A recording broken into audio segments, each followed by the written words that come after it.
Estamos de volta com a mesa de debates aqui pela TVE Juiz de Fora. Na última sexta-feira, estreou aqui na cidade a peça Linha 2.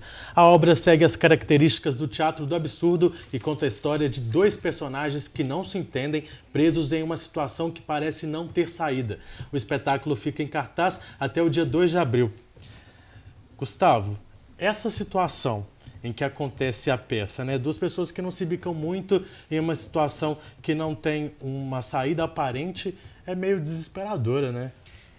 Caio, imagina você estar em casa, sossegado, no seu canto, lendo um livro, e de repente chega um sujeito lá e fala que você não pode morar ali, na sua casa. Você fala, não, eu posso, a casa é minha. Não, não pode, eu vou te levar para um lugar melhor. E aí é o político em campanha, né, o estereótipo do político em campanha, e ele insiste que vai levar o sujeito dali, e o outro insiste que mora ali, que quer ficar ali. Então eles ficam numa situação sem saída, dilema, porque né? Cada um fala, na verdade, um monólogo e eles acham que estão conversando quando não estão. Essa é uma das principais características do teatro do absurdo que a gente traz para essa peça, a Linha 2. E, Gustavo, o que seria o teatro do absurdo? O teatro do absurdo, ele foi semeado ao longo de vários séculos da história do teatro, mas ele ganha um formato chamado de absurdo depois da Segunda Guerra Mundial, em que tinha uma grande desconfiança na Europa, principalmente na França, onde ele nasce, em que as pessoas sempre pensavam, será que eu posso confiar naquela pessoa ou não? Então a comunicação ficava um pouco truncada. E o teatro do absurdo mostra isso, né? Uma comunicação que as pessoas dizem sem saber dizer, falam com as pessoas achando que conhecem, mas fingindo não conhecer, e isso gera algumas histórias muito divertidas, se você pensar pelo lado da estrutura, mas dramáticas se você notar que isso é o dia a dia. O dia a dia de hoje. Por exemplo, hoje as pessoas fingem que conversam no Facebook, mas cada um tem um monólogo. Aí você vai lá, curte o que você gosta, o que você concorda, o que você discorda, você ignora ou bate, ou seja, só serve a sua verdade. É o que a peça mostra, que o teatro do absurdo mostra. Cada um tem a sua verdade e finge que está dialogando. Gustavo, e os atores? Como são? Quantos são? É de Juiz de Fora? É fora? São de Juiz de Fora. Nessa peça a gente tem dois atores, o Mário Galvani e o Paulo Moraes. O Paulo Moraes, já trabalhei com ele muitos anos, a gente se conheceu no grupo de divulgação. E o Mário Galvani faz teatro também há bastante tempo, é o primeiro trabalho nosso junto. E a gente ensaiou, estudou o texto, discutiu essa possibilidade. Já tem quase 2 anos que a gente vem conversando sobre esse trabalho, a gente ensaiou alguns meses para chegar até a cena. Eles são atores convidados do Hipocondria, que é o projeto que eu e a Tássia Souza temos de produção narrativa, de pesquisa narrativa. Então a gente construiu esse texto, convidou os dois para atuar e fomos aos poucos construindo a cena. São só os dois em cena durante 50 minutos. Um é um político, o outro é um policial. Eles tentam conversar, mas parece que não conseguem durante 50 minutos. São todos de Juiz de Fora? Os atores, os dois são daqui de Juiz de Fora. Os dois são de Juiz de Fora. Tá. Esse grupo surgiu em 2008. Isso, o Hipocondria, na verdade, ele não é um grupo. Um blog, né? A gente começou com um blog, e a Tássia Souza, o Zé Eduardo Brum, que ficou com a gente muitos anos, hoje ele vai virar policial militar, tá enrolado lá com o curso e abandonou a gente, e eu. Em 2008 começou um blog.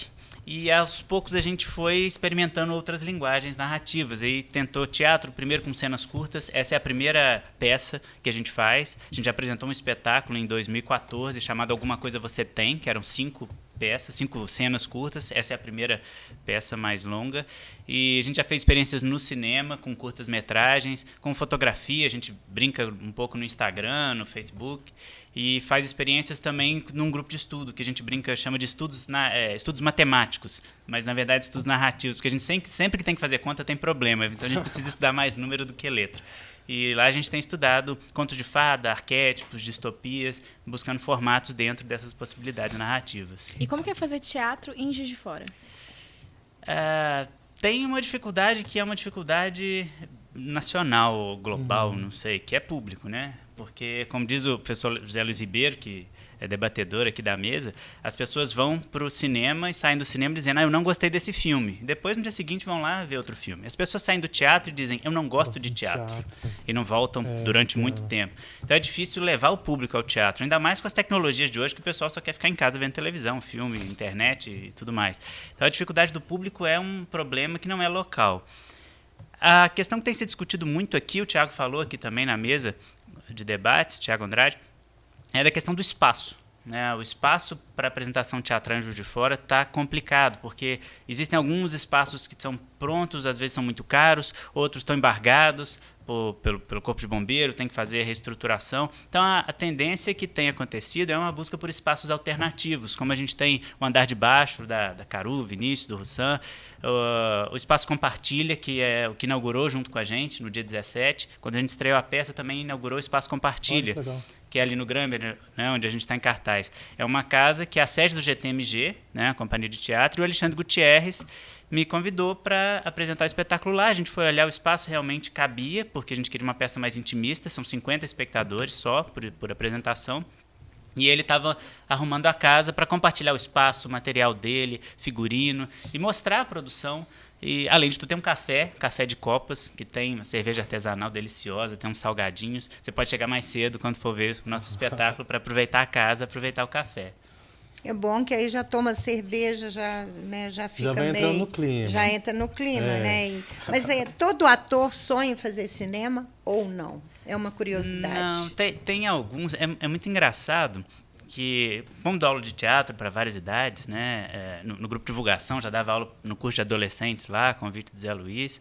E tem muito ator, principalmente quando está na adolescência, eu quero fazer malhação. O sonho é ir para malhação, não quer nem teatro, não quer nem cinema, quer fazer malhação. Porque a malhação vai para a novela das 8, mas aos poucos a pessoa vai entendendo como funciona o teatro. E é assim normal, a pessoa atua no teatro que atuar no cinema. E é interessante para perceber as diferenças, né? A atuação de teatro, ela tem um pouco de exagero, você tem que ficar um pouco além para mostrar para o público uma perspectiva mais realista. E o cinema não, o cinema é contido, porque a câmera está na sua cara, aqui mesmo, a câmera está me olhando ali, eu não posso exagerar muito, senão eu saio do enquadramento. E aí esse diálogo entre as duas formas de atuação é muito, muito rico, e uma enriquece a outra. Então o ator que faz os dois, ele cresce. Mas tem gente que faz, é legal, aprendi, cresci, mas eu quero fazer teatro mesmo, porque o público está ali, olho no olho, cara a cara. Sem falar também que a encenação, né, no teatro é completamente diferente, porque acaba sendo mais fluido. Porque o cinema aí vai lá, grava, corta, aí tem uma câmera que entra aqui, não sei o quê, você tem que se preocupar com aquilo tudo. E o teatro, a história ela vai se desenvolvendo sem interferências. Tem uma pouca diferença. O teatro é ao vivo. E ao a vivo. Cores. Isso já é muita diferença. Igual se o nosso programa aqui fosse gravado, ia ser muito sem graça. Ia muito sem graça, porque ficava muito engessado. Então, ao vivo, ele é mais dinâmico. Até porque tem interação com o público também, né? Não é? E aí, o pessoal tá ligando aí para dar notícia pro seu Antônio, entendeu? Então, isso é tranquilo. A gente tem que se interagir realmente com esse povo e com o público. Assim é teatro, né? Eu nunca fiz teatro, não, mas eu fiz algumas peças, entendeu? Então, é mais ou menos... Nunca é tarde para começar. É mais ou menos isso. Tem quantos anos as suas peças? Tem bastante tempo, que eu tenho feito muitas peças, mas realmente ainda faço ainda, a gente ainda faz ainda. Porque eu improviso, eu gosto do improviso. E no teatro o improviso é legal, né? E é difícil, de repente, no meio da peça, você esquece o texto. Se não sair o improviso ali, você fica muito em maus lençóis. Porque não dá para falar, corta, vou fazer de novo, né? O público tá ali, se você errar, fica olhando para o público vai ficar olhando para você. Se não vai errar, porque na época do Shakespeare ainda jogava um tomate, uma fruta podre, alguma coisa assim. Hoje só vai e vai embora, né? Levanta e vai embora. Levanta e vai embora. É muito difícil, porque por isso a linha de produção da televisão e do cinema, você pode ensaiar um pouquinho, apresenta, errou, faz de novo, deu certo, próximo. No teatro não dá, então requer um ensaio maior para estudo de personagem, diálogo entre os personagens, porque às vezes um inventa uma coisa no ensaio, o outro responde, pô, isso funcionou, vamos levar para a cena, quando o público chegar, isso está valendo. Esse ritmo é importante. Aproveitar que você falou um pouco aí da questão da produção, né, que no teatro requer tanto, como que foi a produção do Linha 2? O Linha 2 foi interessante porque eu escrevi o texto, mas já para chegar no espetáculo foi um processo interessante. O Mário Galvani e o Paulo Moraes já estavam conversados que a gente ia montar um texto, ia montar uma peça, e a gente não sabia exatamente o quê. Eu viajei incumbido de escrever essa peça.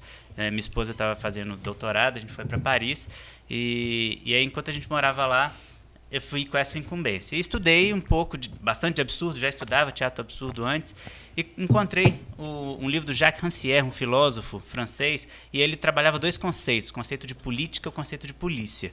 E aí, estudando aquilo, gente, esses dois conceitos vão virar personagens. Mas como que eles vão virar personagens? Aí um dia, no metrô, na linha 2 do metrô, uma das razões do nome do espetáculo ser a linha 2, tinha um rapaz imitando Michael Jackson no metrô. E aí você vê que tem muita gente pedindo dinheiro com criança no colo, muita gente que toca música, faz teatro, e aí ganha uma moeda ou outra. Esse rapaz imitando Michael Jackson parou o vagão. Parou. E até francês, que não é muito de conversar, de olhar para o lado, eles seguravam um riso, um olhando para o outro, uma cumplicidade. E, gente, é o espetáculo, a sociedade do espetáculo. É isso que vende, é isso que chama atenção, é isso que vai dar liga nesses dois conceitos. E aí as cenas foram acontecendo na cabeça, uma aqui, uma outra, e de repente eu sentei e escrevi. Em uma semana eu escrevi a peça que vocês vão assistir, né, no Espaço Compartilha. Não mudou o texto, não mudou nada. Mas enquanto as ideias estavam juntando, eu desenhei o cenário. O desenho do cenário veio antes do texto. E essa semana, antes da estreia, no dia do ensaio geral, eu levei o desenho pro elenco. Olha, o desenho é esse aqui. Eles, nossa, só isso aqui que mudou de lugar, mas está igualzinho.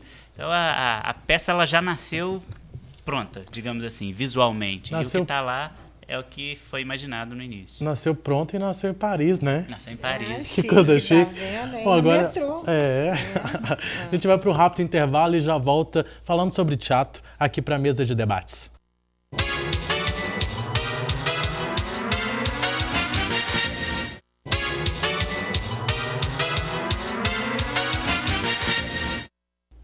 Estamos de volta com a mesa de debates aqui pela TV Juiz de Fora.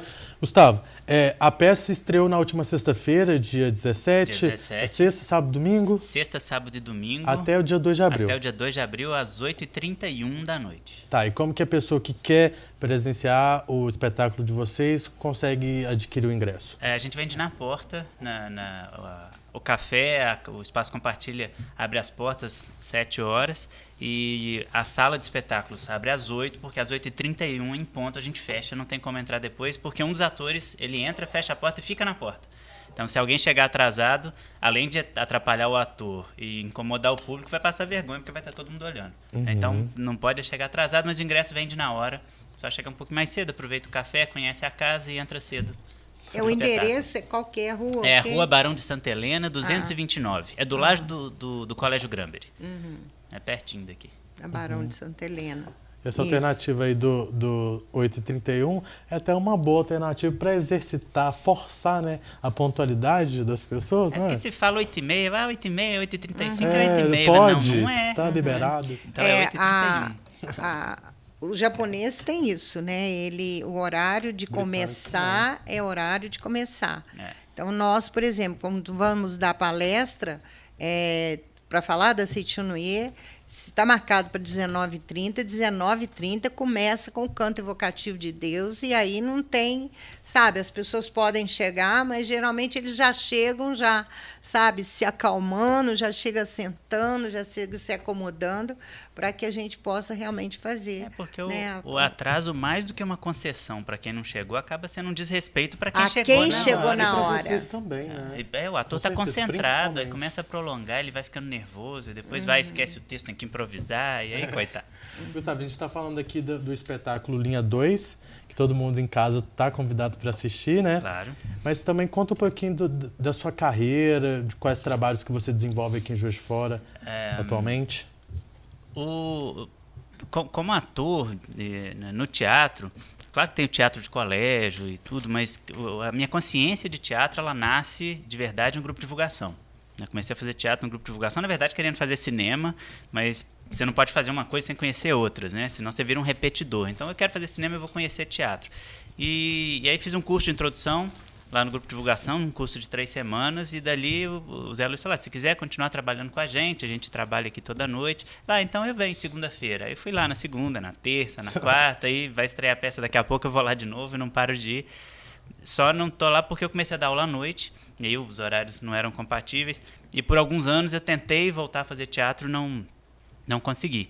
Eu fiquei muitos anos no divulgação, fazendo teatro adulto, infantil, dando aula nos cursos de adolescente, né, no curso de universitário, participando de produção, porque a divulgação é uma grande escola no sentido de fazer teatral, porque você faz iluminação, figurino, cenário, faz tudo. A gente aprende a fazer tudo lá. E a linha 2 é isso aí, mão na massa. Outro dia eu estava lá em casa, as meninas do grupo de estudo chegaram lá, um monte de fio espalhado, lâmpada. Vai, quem que tá fazendo isso? Eu. Não, mas como é que você faz?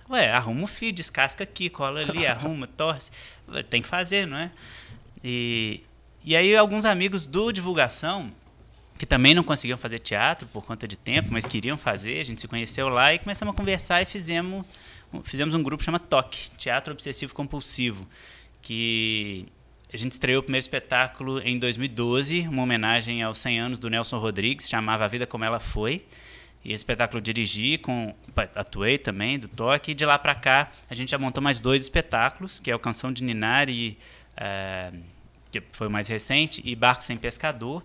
E agora a gente tem feito umas oficinas, o grupo continua ativo, a gente se reúne aos domingos pela manhã para fazer oficinas e buscar pesquisar o que a gente vai montar. Então esse grupo está ativo, continua trabalhando ali.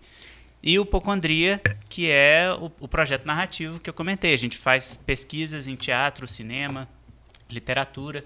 Então, esse ano, por enquanto, a gente já tem certo.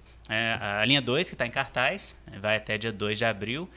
E no segundo semestre a gente vai estrear um outro espetáculo que chama Educandário São Bernardo, que é com 2 atrizes, a Tássia Souza, que é do Hipocondria, e a Marisa Loures, que é do TOC, e a direção do Marcos Araújo, também do TOC. Esse texto e produção são meus.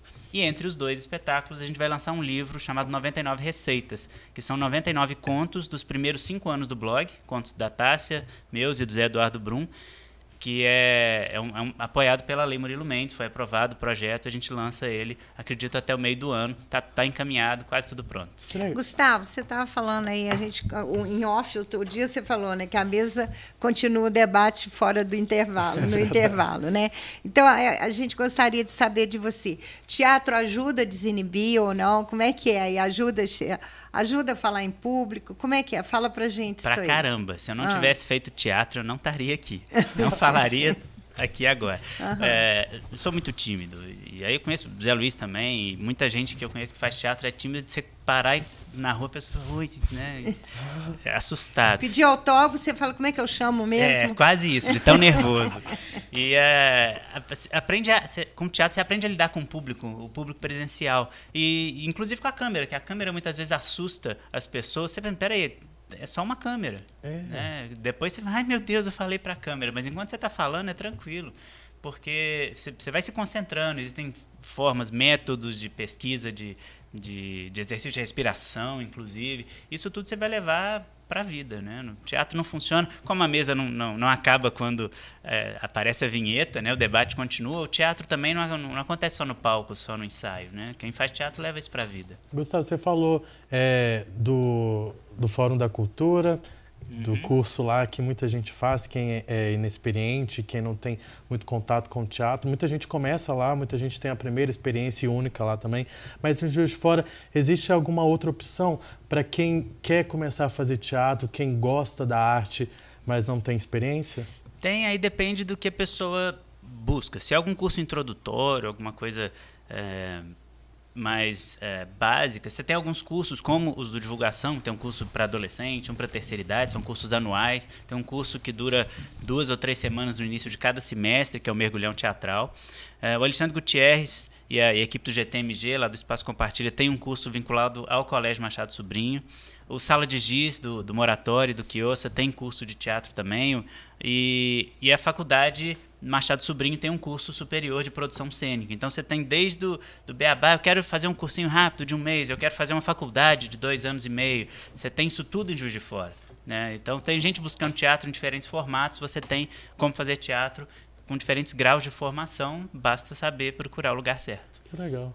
Antigamente a gente fazia os cursos de oratória, né, para poder, como advogado, né, então a gente tinha lá na faculdade um professor que dava aula de oratória.